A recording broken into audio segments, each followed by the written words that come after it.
Y'all know how in 1 Corinthians 10:31, I gotta say it from memory because I don't have it in my notes, but it says whether you eat, sleep, or drink, do it all for the glory of God. So like everything in life is for the glory of God, man. Like these people were boasting about themselves, boasting about what they done, they weren't even boasting about what.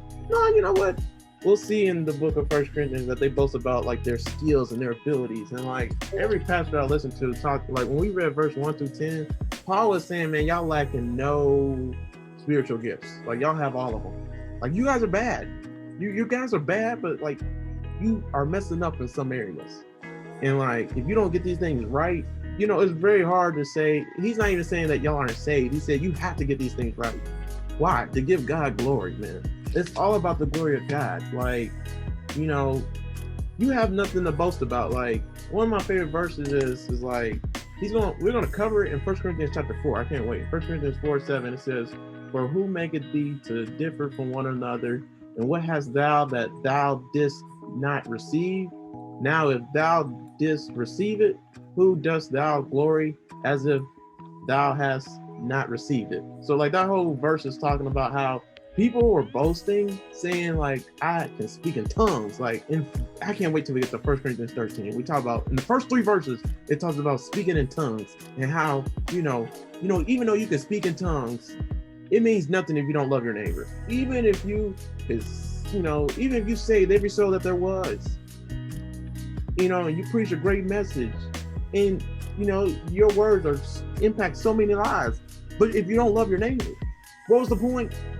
Because love is everything. God is love. So like, yeah, man, like these guys had it messed up in so many areas, man. Like you put emphasis here, but you forsake these things.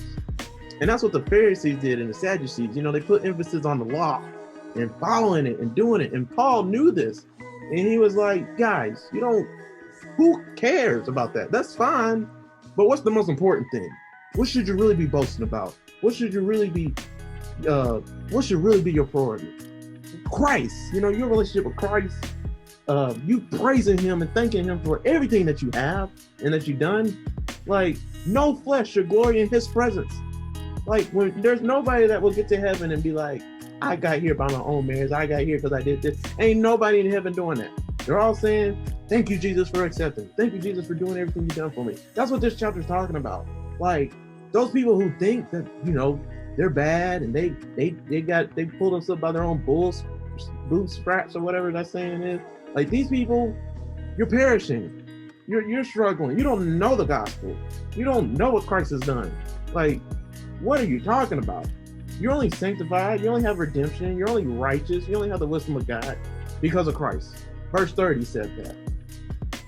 Because God made these things known to you. You have the wisdom of God to accept Christ in your life. So now you're righteous and sanctified and you have redemption. It ain't because of you found it. Ain't nobody found God by their own. Like, and that's another thing, guys. Like, I remember before I was saved, I tried to study all the religions in the world. It didn't take me long. I tried to study every religion that there was. And I thought if I study all of them, I could learn everything I need to learn about God and I find God.